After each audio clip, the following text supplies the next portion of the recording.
What's up guys? Day off ko ngayon. Anong gagawin natin ngayon? Ito, Honda Click ni Papa guys. So napakadupak, napakadumi. Pinaiwan ko nga pala itong Honda Click niya at pinadala ko yung GTR 150 natin kasi para ayusin ko muna to kasi nung panggilid nito napansin ko nung ginamit ko nakaraang gabi pakaingay na, hindi pa nabubuksan to since nung nakuha, hindi pa nalilinis, baka ako marumin na kaya check upin ko muna. Tapos guys, lalagyan natin to ng 17S na mugs. Ito papakita ko sa inyo. Yan guys, ito 17S na RCB. Tapos papartner natin yan ng disc brake na 260mm. So yan ang mugs natin. So ito isa nating mugs para kay Pakito sa ating Sniper MX135. Next project na yan, iniipon ko pa lang kasi ito guys nung mga pyesa na Sniper MX135 para sa Malaysian. Sa ngayon guys, ang nag-content muna natin is itong pang Honda Click 150 na mugs. 17 to guys, pero pasok to sa 125. So ito yun nga guys, yan kung makikita nyo, napakadumi.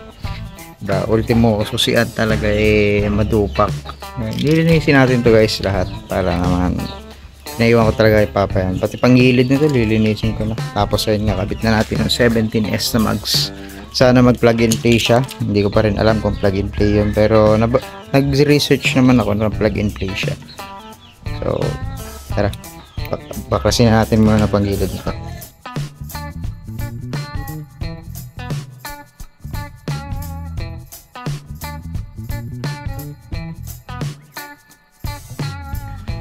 Ayan guys, may great na guys. O palitin na to. Alam ko pag may ganyan great palitin na talaga. So, baklasin na natin ito panggilid. Saka itong dito. Dito natin dumi. Filter nya madumi na rin. So baklasin na natin.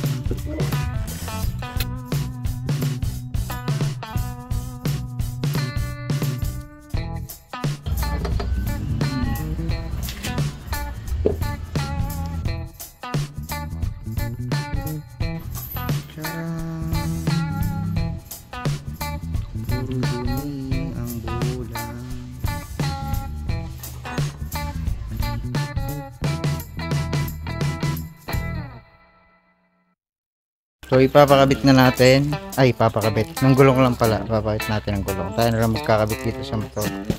So ito ng gulong natin, Beast tire. So one size 60-80 at 70-80. So pupunta muna kami, papakabit muna natin yung dito sa Honda Click ni Papa. Ano lang.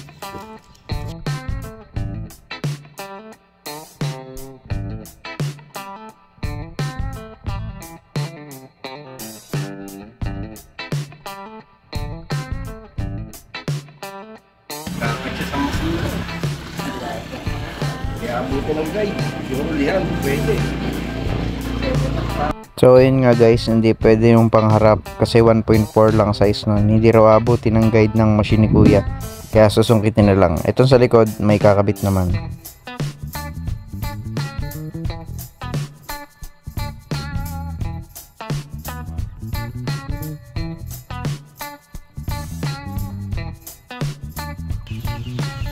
So ito na guys, napakabit na natin yung gulong sa harap at likod. So 60-80 yan guys sa harap, 60-80, tapos sa likod naman ay 70-80.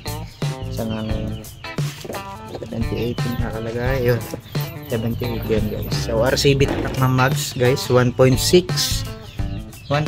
sa likod at sa harap naman ay 1.4.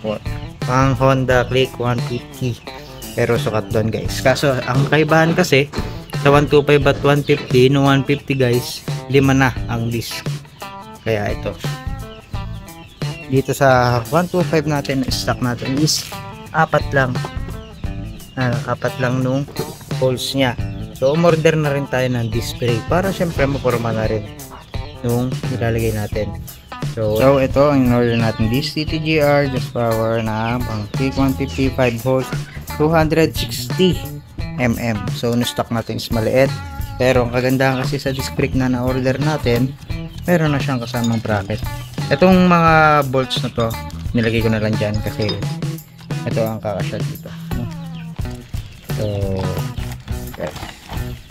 Ito ang disc para dyan, dapat muna natin ang yun, diba? Puge. Tapos may kasama na siyang bracket, hindi na tayo mahihirapan guys, diba? Bali sasalpak na lang natin, plug and play na lang tong harap. So ikabit na natin siya doon, pero bago ang lahat lilinisin ko muna tong Honda Click ng aking papang. Peace! Yeah!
Napakaangas. Ganda pala ito, medyo lowered pa eh. Clearance muna. May kasya siguro 70-80 dito. Andito po sa gilid.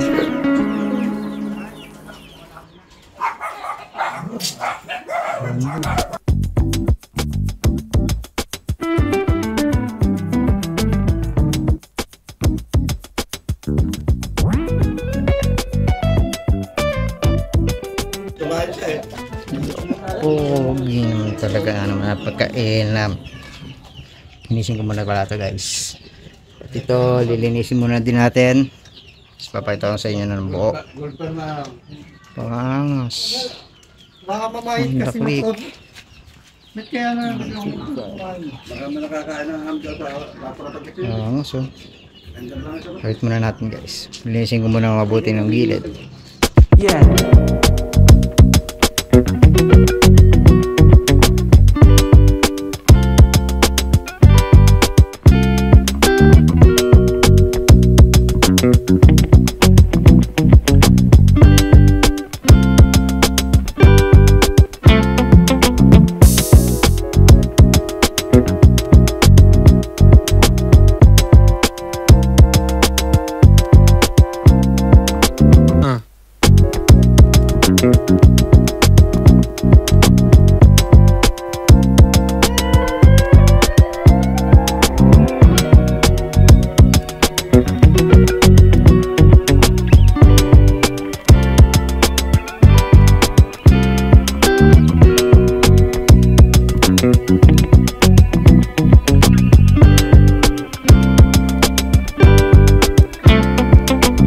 No.